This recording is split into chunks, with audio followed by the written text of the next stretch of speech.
तो ये कहे पूरी जितनी भी राज्य की जमीन पड़ी है और पूरे प्रदेश में लागू कर रहे हैं, जितनी भी गवर्नमेंट लैंड है रिकॉर्ड में वो सब ऊर्जा निगम के नाम कर दो। अब 4 भाइयों का खेत का बंटवारा होगा, उसको नया रास्ता चाहिएगा तो रास्ते के लिए तो जगह ही नहीं है भाई। सरकारी भूमि होगी या तो आप किसी किसान की जमीन अवाप्त करो खासदारी, बाकी को ऊर्जा निगम तो अपने जमीन में से जाने नहीं देगा। तो ये एक बहुत बड़ी साजिश है कि गांव वालों के खिलाफ। बूढ़े गांव वाले वोट दिए जा रहे हैं और सवाल किससे करें? सवाल के लिए तो कोई उत्तर देने वाला सामने नजर नहीं आ रहा। इसलिए ये एक बहुत खतरनाक आदेश जारी किया है कि जितने भी सरकारी भूमि है वो सब इस ऊर्जा निगम के नाम से कर दो।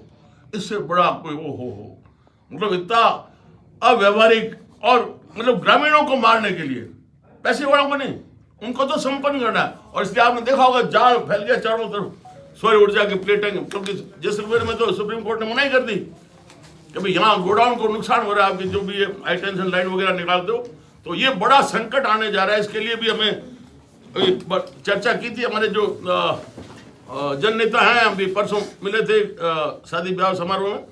गोविंद राम जी चौहान, पूर्व मंत्री, वो MLA, उनको बड़ा आश्चर्य हुआ कि ये कैसे हो गया फैसला। उनका ये किया भाई सरकार ने, चुनी हुई सरकार ने फैसला किया।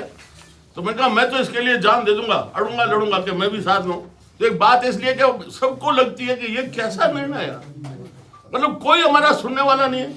तो ये एक प्रति आपको कहेंगे तो मैं कैसे फोटो कॉपी करा के दे देंगे, इसमें आपकी रुचि हो तो। बहुत खतरनाक आदेश है ये कि पूरी की पूरी जमीन गांव में, शहर में नहीं, शहर में तो पैसे वाले रहते हैं, इसलिए गांव की जितनी भी जमीन है वो सब खाली करके ऊर्जा निगम को दे दो। और मैंने पिछली बार भी चर्चा की थी, अरे यार इतना मतलब किसान है, इससे बढ़कर कोई ईमानदार व्यवसाय करने वाला हो नहीं सकता। आधी रात को सर्दी के अंदर पानी के बीच में खड़ा रह के वो खेत में पानी लगाता है और बड़ी मुश्किल से उसकी फसल तैयार होती है। और आपने अभी लगातार लिखा भी है, मीडिया में भी चला है, जनता ने भी आवाज उठाई है कि जो मूंगफली वो तैयार होकर उसकी आती है। अब इसमें अलग अलग कृषि विभाग का, योजना आयोग का, सबका एक आंकलन होता है कि कुल कितने बीघों में मूंगफली फसल का बीजान हुआ है और कितना संभावित उत्पादन होगा। तो हर वर्ष हमें बारदाने की जरूरत पड़ती है। क्या बड़ी चीज होगी यार, को बाहर से कोई इंपोर्ट करना नहीं है, लेकिन हर वर्ष ये आता है कि चलती कि बारदाना खत्म हो गया। मतलब क्या एक मजाक सटायर है ये इस सिस्टम के ऊपर। अब किसान की मार, पहले तो 10 दिन 15 दिन तो बाहर ट्रॉली लगाए, सड़क पर खड़े रहे, और जब उसका मंडी के अंदर माल जाने का आता है समय, उस समय फिर वो 10 दिन वहां माल पड़ा रहता है। कुत्ते कबूतर आपके सामने उसके माल को खा रहे हैं। रात को बेचारा वो किसान कमल ओढ़ के सोता है तो वो कुत्ता के ऊपर पेशाब कर देता है। लेकिन ये किसी भी आपने नहीं देखा, ना आपने कोई लिखा, ना बताया कि कोई भी सरकार का मंत्री जाके उन किसानों से जाके मिला हो, उनसे पूछे कि आपकी पीड़ा क्या है, आप क्यों यहाँ इतना माल लेकर खड़े हो सड़क के ऊपर या अंदर मंडी में।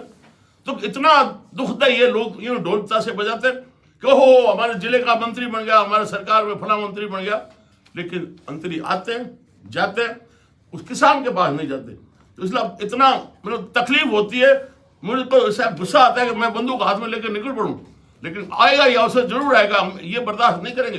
पर प्रतिवर्ष चाहे गेहूं की खरीद हो, चनों की हो, चाहे मूंगफली की हो, हमारे साथ ज्यादती होती है। जब वो बीजान कर ले तो उसको जरूरत पड़ती है कि अब मुझे DAP की जरूरत है। प्रति वर्ष DAP खाद के लिए हाहाकार मच जाता है और उसके साथ ब्लैकमेलिंग होती है। सौदे करने वाले करते हैं, ब्लैकमेलिंग करते हैं, और ये आंख से देखती है, सुनती है सरकार। कोई जिम्मेवार है ही नहीं, जवाब देनी है। इतने अधिकारी बैठा रखे क्या के लिए ये? अरे को भाई रिकॉर्ड में तो हमने सबको जवाब दे बना कि इसकी जिम्मेवारी है, इसकी जिम्मेवारी है, लेकिन किसी के खिलाफ एक बारदाना नहीं आता। बोलो चलते चलते कि साहब अब तो तुलाई अभी बीच में नहीं होगी, वो तुला रहनी है, वो फलाना बारदाना क्या अपना जो ट्रांसपोर्टर होता है तो वो क्या कम है, और उसका माल वहां पड़ रहा है। मतलब आपका आंकलन बता रहा है कि इतना उत्पादन होगा तो उसकी तैयारी तो होगा ना। तो ये सारा ऐसे कुछ मुद्दे हैं। और बनाए मैं BJP में हूँ, सरकार बीजेपी की है। अब इसको कोई खिलाफत माने या गलत माने, लेकिन ये पीड़ा मैं जरूर उठाऊंगा। ये चुपचाप मूक दर्शक बन के हम नहीं देखेंगे, और चाहे जो लड़ाई लड़नी पड़ेगी सड़कों पर लड़ेंगे। और इसमें पीड़ा है किसान की, कोई आवाज तो उठाए ना। किसान तो बेचारा पहले भी गड़सानों में गोलियां खा चुका है इस पानी की मांग की। और ये मूंगफली है तो उसके लिए भी उसकी कितनी बड़ी मुश्किल से कमाई, तो बचत तो होती कहाँ है। जो भी थोड़ी बहुत फसल हुई है उसके अंदर बंदर बांट धोखाधड़ी, उसका ऐसा जलालत का व्यवसाय कोई और दूसरा नहीं होगा। कोई व्यापार देख लो, कोई काम देख लो, किसान से ज्यादा जलालत बेइज्जती किसी की नहीं होती। और ये पीड़ा हम देख रहे हैं। अंधे हैं अंधे हम नेता जो बैठे हैं सरकारों में, कोई नहीं उसके ऊपर आके हाथ पुचकारने वाला, उसको कहने वाला कि तेरी पीड़ा में मैं शामिल होगा, तेरी मदद करेंगे। आपने भी देखा होगा कि इन दिनों में कितने मंत्री आए गए, कोई गया किसान के पास? कोई नहीं। तो ये सारी लड़ाई हम लड़ेंगे। हाँ, ये जरूरत है कि जैसे हमारे एक खेजड़ी की बड़ी मांग इस जिले में चल रही है कि भाई इस सौर ऊर्जा के कारण से खेजड़ियां मत काटो। बहुत मुश्किल से एक पेड़ लगता है रेगिस्तान में। उसके लिए तो गुरु जम्बेश्वर महाराज ने भी कहा कि अगर सिर कटे, सिर साटे, अगर वृक्ष बचे तो भी सस्ता जान। और उसके बावजूद भी हमारे हर बार जब सरकार बनती है बीजेपी, एक निकल के आते हैं कौन? जसवंत सिंह बिश्नोई, जीव रक्षा कल्याण बोर्ड के अध्यक्ष। हर बारी अरे तुम्हारा काम नहीं है क्या? जब खेजड़ी कटेगी तो जीव जंतु कहां रहेंगे? कभी आवाज नहीं उठाते और ऐसे को बढ़ा के बैठा देते हैं। तो मुद्दे और को होंगे, फिर भी हम चर्चा करेंगे। एक दफे मेरा थोड़ा गला खराब है, ज्यादा मैं बोल नहीं पाऊंगा, इसलिए जो भी आपका कोई हुक्म है तो मुझे बताओ। सर, आपने एक आदेश दिया था